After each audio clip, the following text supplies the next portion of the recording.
Hi guys, how are you all? Welcome back on studies college. अब commerce को बना दें बहुत ही आसान।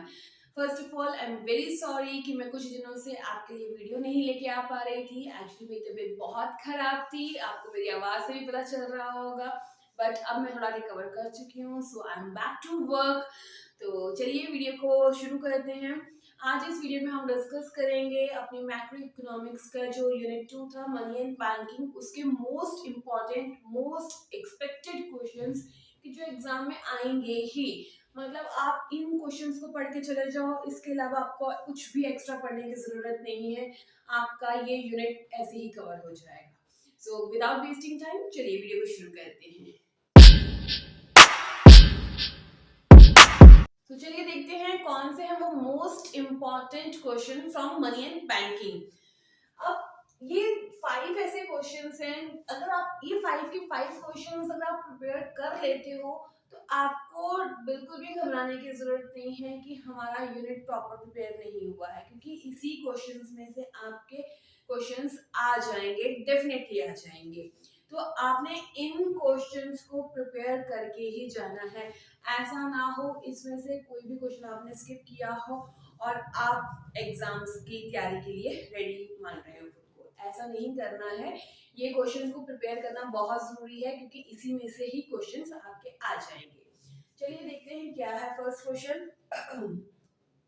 फर्स्ट है, how does money overcome the problem of barter system.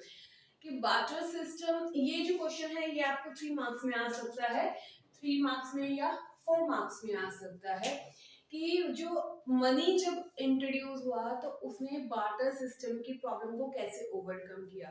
इसमें आपने बार्टर सिस्टम की आपको प्रॉब्लम्स याद होंगी कि कौन कौन सी थी। और जब मैंने आपको इसके मनी के फंक्शंस पढ़ाए थे तो दोनों चीजों को कवर करके बताया था कि मनी के आने से बार्टर सिस्टम की प्रॉब्लम्स कैसे ओवरकम हुई हैं। तो अगर आपने वो वीडियो नहीं देखी है तो आपको इन सब वीडियोस के लिंक डिस्क्रिप्शन बॉक्स में मिल जाएंगे, आप वहां पे चेकआउट कर सकते हैं। तो वहां पर आप देखेंगे कि कैसे मनी की इंट्रोडक्शन होने से जो बार्टर सिस्टम की प्रॉब्लम थी वो रिमूव हो गई। तो ये क्वेश्चन आप 3 मार्क्स के लिए भी प्रिपेयर करोगे और 4 मार्क्स के लिए भी एटलीस्ट 4 पॉइंट्स आप जरूर प्रिपेयर करोगे।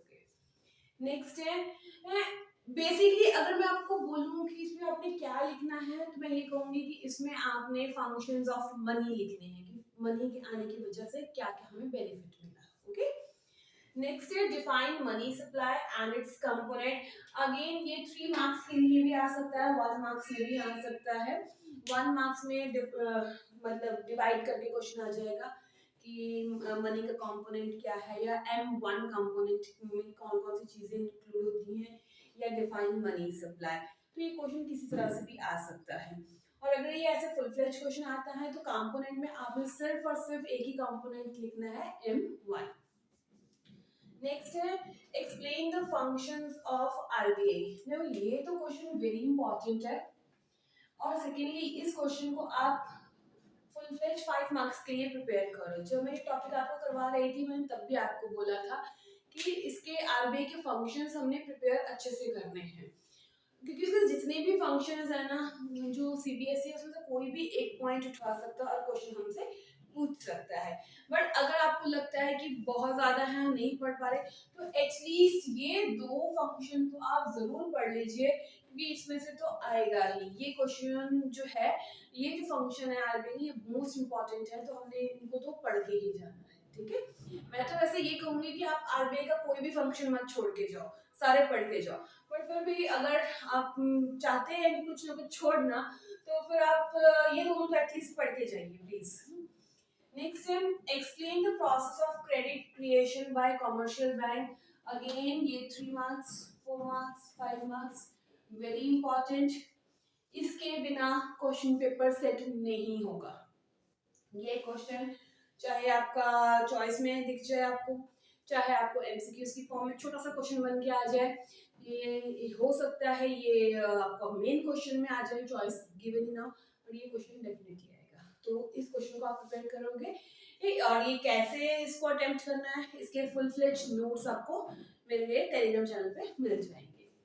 नेक्स्ट है, how does RBI controls the supply of credit in the economy.